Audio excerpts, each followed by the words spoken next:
রিমান্ডে কেঁদে কেঁদে গোপন তথ্য ফাঁস করল খুনি ফয়সালের স্ত্রী, জানালেন মাস্টারমাইন্ড দেশেই আছে, তদন্তের নতুন মোড়।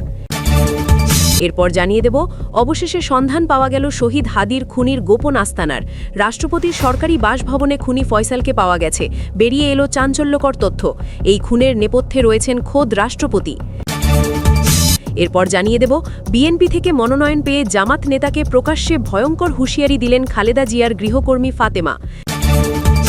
এরপর জানিয়ে দেব, ফয়সালের স্ত্রী ও বোনের বাসার সিসিটিভি ফুটেজে মিলল ফয়সালের সাথে হাদি হত্যার মাস্টারমাইন্ডের চাঞ্চল্যকর ভিডিও। এবং সর্বশেষ জানিয়ে দেব, নিজের জালে নিজেই আটকা পড়ল খুনি ও তার মাস্টারমাইন্ড। শহীদ ওসমান হাদির খুনের ঘটনায় রাষ্ট্রপতির সরাসরি সম্পৃক্ততা ও অর্থ লেনদেনের প্রমাণের নতুন মোড়। এতক্ষণ শুনছিলেন সংবাদ শিরোনাম, এখন থাকছে বিস্তারিত। অবশেষে গুঞ্জনটা সত্যি হল। হাদির হত্যাকারী ফয়সালকে রাষ্ট্রপতির সরকারি বাসভবনে আত্মগোপনে রাখা হয়েছিল এবং তথ্য প্রমাণ বলছে হাদিকে সরিয়ে দেওয়ার জন্য রাষ্ট্রপতি খুনি ফয়সালকে মোটা অঙ্কের টাকা দিয়েছিলেন। অন্তর্বর্তীকালীন সরকারের প্রধান উপদেষ্টা ডাক্তার ইউনুস অত্যন্ত কঠোর ভাষায় বলেন, আমি সারা জীবন শান্তির কথা বলেছি, ন্যায়ের কথা বলেছি, কিন্তু আমার সরকার কি তবে খুনিদের আশ্রয়স্থল হয়ে দাঁড়িয়েছে? আপনার সরকারি বাসভবনে খুনি ফয়সালকে পাওয়া গেছে, এটা কি ষড়যন্ত্র? যে ফয়সালের হাতে সাধারণ মানুষের রক্ত লেগে আছে, তাকে আপনি নিজের ছাদের নিচে আগলে রেখেছেন। শুধু তাই নয়, তথ্য প্রমাণ বলছে হাদিকে সরিয়ে দেওয়ার জন্য আপনি খুনি ফয়সালকে মোটা অঙ্কে টাকা দিয়েছিলেন। আমি কি এই বাংলাদেশ গড়ার স্বপ্ন দেখিয়েছিলাম? আপনি যখন খুনিকে ভাড়া করেন এবং তাকে প্রশ্রয় দেন, তখনই আপনি রাষ্ট্রপতি পদের মর্যাদা হারিয়েছেন। ছাত্র জনতায় পরিবর্তন এনেছে খুনিদের বিচারের জন্য, তাদের লালন পালন করার জন্য নয়। হাদির হত্যাকারী ফয়সালকে রাষ্ট্রপতির সরকারি বাসভবনে আত্মগোপনে রাখা হয়েছিল। জুলাই বিপ্লবের শহীদ শরীফ উসমান হাদির খুনি কে, তা আজ আর গোপন নেই। কিন্তু অবিশ্বাস্য হলেও সত্য, আজ পর্যন্ত সেই খুনি ফয়সাল করিম মাসুদ ধরা পড়েনি, কারণ তাকে ঢাল হয়ে রক্ষা করেছিলেন খোদ রাষ্ট্রপতি নিজেই। চমকের পর চমক, এ যেন কেঁচো খুঁড়তে গিয়ে সাপ বের হওয়ার অবস্থা। অবশেষে জট খুলতে শুরু করেছে ইনকিলাব মঞ্চের মুখপাত্র শরীফ উসমান হাদির হত্যাকাণ্ডের। এতদিন ভরে পর্দার আড়ালে থাকা মূল হোতাদের মুখোশ এবার খসে পড়তে শুরু করেছে। পুলিশি তদন্তে বেরিয়ে এসেছে এমন সব চাঞ্চল্যকর তথ্য, যা দেশের রাজনৈতিক অঙ্গনে রীতিমতো তোলপাড় সৃষ্টি করেছে। হাদি হত্যার মাস্টারমাইন্ড হিসেবে উঠে আসছে বেশ কিছু হাই প্রোফাইল নাম, যাদের মধ্যে সবচেয়ে বড় চমক হিসেবে আলোচনায় এখন রাষ্ট্রপতি। তদন্ত সংশ্লিষ্ট একাধিক সূত্র নিশ্চিত করেছে যে হাদি হত্যার ঘটনাটি বিচ্ছিন্ন ঘটনা ছিল না, এটি ছিল সুদূর প্রসারী এক গভীর ষড়যন্ত্রের অংশ। পুলিশের হাতে আসা সিসি ফুটেজ, কল রেকর্ড এবং সাম্প্রতিক গ্রেফতার হওয়া আসামিদের জবানবন্দিতে বারবার ইঙ্গিত করা হচ্ছে একটি বিশেষ মহলের দিকে। তদন্তে দেখা গেছে হত্যাকাণ্ডের আগে এবং পরে বিপুল অর্থের সন্দেহবাচক লেনদেন হয়েছে, যার গন্তব্য এবং উৎস খুঁজতে গিয়েই গোয়েন্দাদের রাডারে চলে এসেছে রাষ্ট্রপতির নাম। শুধু সোশ্যাল মিডিয়ায় নয়, একবার এক তথ্য দিয়ে খোদ প্রশাসনের দ্বারাই বিভ্রান্তি ছড়ানো হয়েছিল, যাতে রাষ্ট্রপতির নাম সামনে না আসে।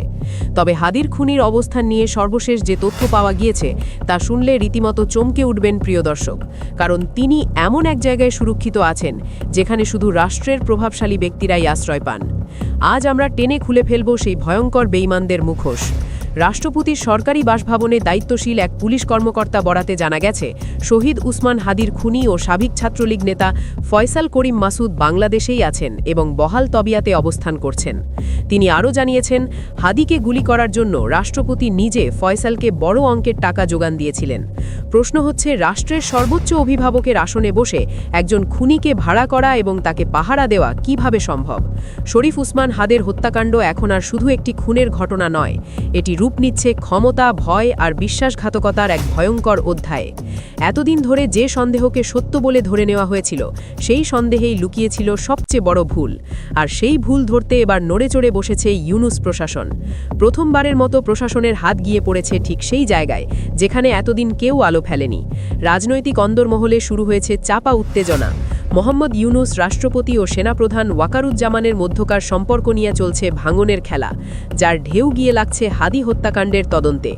এতদিন সাধারণ মানুষকে যে গল্প শোনানো হয়েছিল, হাদিকে হত্যা করেছে ফয়সাল করিম মাসুদ আর সে ভারতে পালিয়ে গেছে, সেই গল্প এখন ভেঙে পড়ছে। কারণ আশ্চর্যজনকভাবে প্রশাসনের পক্ষ থেকে এমন কোনো চূড়ান্ত তথ্য কখনোই প্রকাশ করা হয়নি, বরং ডিজিএফআই এর অনুসন্ধানে বেরিয়ে এসেছে এক ভয়ঙ্কর সত্য, যেখানে শুটার ফয়সালের নামের সঙ্গে জড়িয়ে যাচ্ছে এমন এক শক্তি যার ছায়া সেনাপ্রধান পর্যন্ত বিস্তৃত বলে আলোচনা চলছে। এর মধ্যেই সামনে এসেছে আরেকটি তাৎপর্যপূর্ণ খবর। তদন্ত সংশ্লিষ্ট একাধিক সূত্র বলছে, হাদি হত্যার পেছনে এমন একজনের হাত রয়েছে যার কারণে শুটারকে জীবিত পাওয়া প্রায় অসম্ভব।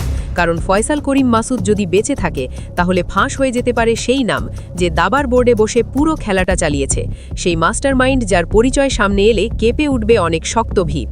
সবচেয়ে বড় প্রশ্নটা এখানেই, উসমান হাদির সঙ্গে রাষ্ট্রপতি ও সেনাপ্রধানের সম্পর্কটা কি ছিল? কি এমন জানতেন হাদি যার কারণে তাকে দুনিয়া থেকে সরিয়ে দেওয়াই একমাত্র সমাধান হয়ে দাঁড়িয়েছিল? এবার রিমান্ডে চাঞ্চল্যকর তথ্য দিল শুটার ফয়সালের স্ত্রী সামিয়া। আজকের প্রতিবেদনে আমরা উন্মোচন করব সেই সকল না জানা সত্যগুলো। তার জন্য ভিডিওটা শেষ পর্যন্ত দেখতে থাকুন। ফয়সালের লেনদেনের মধ্যে ৬৫ লাখ টাকার একটি লেনদেন নিয়ে মাঠে নামব আমরা।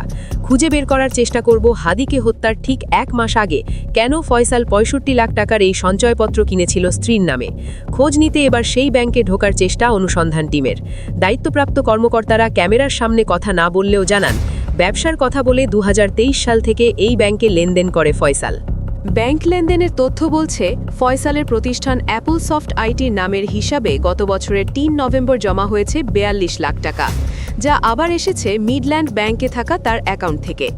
সেই টাকা একজন পাঠিয়েছিল পে অর্ডারের মাধ্যমে। পরে ৪ নভেম্বর অ্যাপল সফট আইটির হিসাব থেকে ৬৫ লাখ টাকা দিয়ে স্ত্রী সামিয়ার নামে সঞ্চয়পত্র কেনে ফয়সাল। ঢাকা মহানগর গোয়েন্দা পুলিশ সামিয়াকে জিজ্ঞাসাবাদে জানতে পারে ফয়সাল পরিবারের জন্য এই টাকা রেখে গিয়েছিল। ফয়সালের স্ত্রী ইমান্ডে জানিয়েছে, ঘটনার একজন এক ধরনের ভূমিকা পালন করেছে। কেউ ঘটনার পূর্ববর্তী সময়ে সেগুলো জানা সত্ত্বেও সেটা গোপন করেছে, আবার ঘটনার পরবর্তী সময়ে তাদেরকে পালিয়ে যেতে সহায়তা করেছে এবং অস্ত্র সরবরাহ করেছে। ফয়সালের দেশের বাইরেও দুবাইয়ে সম্পদ থাকার তথ্য পেয়েছে তদন্তকারীরা। জিজ্ঞাসাবাদে সামিয়া জানান, হত্যার আগেই ফয়সাল পুরো পরিকল্পনা করে রেখেছিল। হত্যা কিভাবে হবে, আত্মগোপনে চলে যাওয়ার পর পরিবার কিভাবে চলবে। সে কারণেই স্ত্রীর ভরণপোষণের জন্য এই ৬৫ লাখ টাকা সঞ্চয়পত্রে বিনিয়োগ করা হয়েছিল, যাতে প্রতি মাসে লাভের টাকা দিয়ে পরিবার চলতে পারে। প্রশ্ন জাগে, একজন শহীদ জুলাই যোদ্ধার খুনির সাথে একজন রাষ্ট্রপতির কিসের সম্পর্ক? কেন তিনি তাকে টাকা দিয়ে হাদিকে খুন করালেন? এই জবাবদিহিতা জনগণের দাবি। যারা জুলাই বিপ্লবের কথা বলে উপদেষ্টা হয়েছেন, তাদের নাকের ডগায় এই খুনি মাস্টারমাইন্ডরা বসে আছে। এদিকে জুলাই শহীদদের নিয়ে শোক প্রকাশ করা হচ্ছে, অন্যদিকে হাদির খুনিদের টাকা দিয়ে সাহায্য করে ভিআইপি প্রোটোকলে লুকিয়ে রাখছেন রাষ্ট্রপতি। এটা জুলাই চেতনার সাথে চরম বেইমানি। রাষ্ট্রপতি সুরক্ষিত বলয়ে খুনিদের অবস্থানের প্রমাণ মেলে এবং তার অর্থায়নের তথ্য ফাঁস হয়, তখন বুঝতে হবে ঘুণে ধরা সিস্টেমটি এখনও বদলায়নি। প্রিয় দর্শক, আপনারা যারা হাদি হত্যার মূল হোতার বিচার চান, কমেন্টে লিখুন, হাদি হত্যার বিচার চাই।